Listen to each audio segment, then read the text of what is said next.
Hello friends, welcome back to my channel. இன்னைக்கு நம்ம ரொம்ப ஹெல்த்தியான சுரக்காய் வடை செய்ய போகிறோம். வீடியோவை ஸ்கிப் பண்ணாமல் பாருங்கள். இப்போ எப்படி செய்யுதுன்னு பார்க்கலாம். நான் இன்னைக்கு ஒரு சுரக்காயில் பாதி எடுத்திருக்கேன். சுரக்காவை தோல் சீவிட்டு இது போல் கட் பண்ணி எடுத்துக்கோங்க. சுரக்காயில் இருக்கிற இந்த வெள்ளை பகுதியையும் விதையையும் சேர்த்து எடுத்துருங்க. இப்போ சுரக்காயை துருவி எடுத்துக்கலாம். சுரக்காவை துருவிட்டு அதில் இருக்கக்கூடிய தண்ணியெல்லாம் நல்லா பிழிஞ்சு எடுத்துருங்க. நான் இன்றைக்கி 2 கப் அளவுக்கு கடலைப்பருப்பு எடுத்திருக்கேன். நல்லா வாஷ் பண்ணிவிட்டு 3 மணி நேரம் ஊற வச்சு எடுத்திருக்கேன். கடலைப்பருப்பை தண்ணி இல்லாமல் ஒரு மிக்ஸி ஜாரில் சேர்த்துக்கலாம்.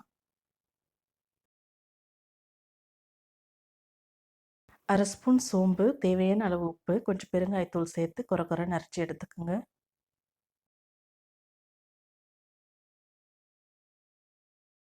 தண்ணி தேவைப்பட்டால் கொஞ்சமாக சேர்த்து அரைச்சி எடுத்துக்கோங்க. மசால் வடைக்கு அரைக்கிற பதத்தில் நம்ம அரைச்சி எடுத்துக்கலாம். அரைச்ச மாவை ஒரு மிக்சிங் பவுலுக்கு மாற்றிக்கலாம்.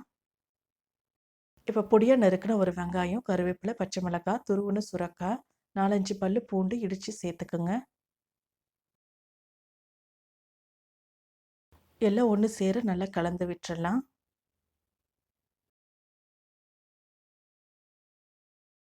இப்போ சுரக்காய் வடைக்கு மாவு ரெடி ஆயிடுச்சு. ஒரு கடாயில் பொரிக்கிறதுக்கு தேவையான எண்ணெய் ஊற்றி சூடு பண்ணிக்கலாம். எண்ணெய் நல்லா காஞ்சதும் கொஞ்சமாக மாவு எடுத்து உருட்டிக்கலாம்.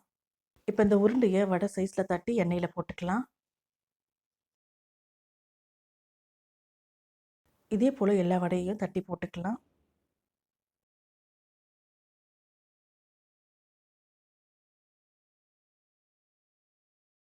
வடை மாவு ரெடி பண்ண உடனே வடை சுட்டு எடுத்துக்கோங்க. சுரைக்காய் சேர்த்துருக்கிறதுனால தண்ணி நிறைய விடும். அதுக்கப்புறம் வடை சரியாக வராது.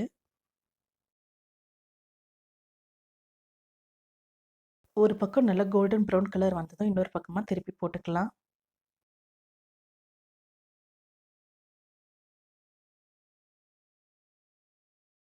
ரெண்டு பக்கமும் நல்லா கோல்டன் ப்ரௌன் கலர் வந்ததும் வடையில் இருக்க எண்ணெயெல்லாம் வடிச்சிட்டு ஒரு பிளேட்டுக்கு மாற்றிக்கலாம்.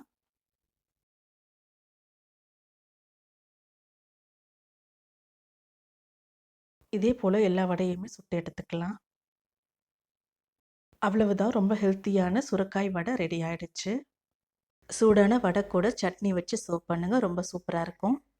இந்த ரெசிபி உங்களுக்கு பிடிச்சிருந்தா லைக் பண்ணுங்கள், ஷேர் பண்ணுங்கள், கமெண்ட் பண்ணுங்கள். என்னோடய சேனலில் முதல் முறையாக நீங்கள் பார்க்குறீங்கன்னா மறக்காமல் சப்ஸ்கிரைப் பண்ணுங்கள். பக்கத்தில் இருக்க பெல் ஐக்கானை கிளிக் பண்ணுங்கள். அப்போ தான் நான் போடுற புது வீடியோவோட நோட்டிஃபிகேஷன்ஸ் உங்களுக்கு வரும். தேங்க்ஸ் ஃபார் வாட்சிங்.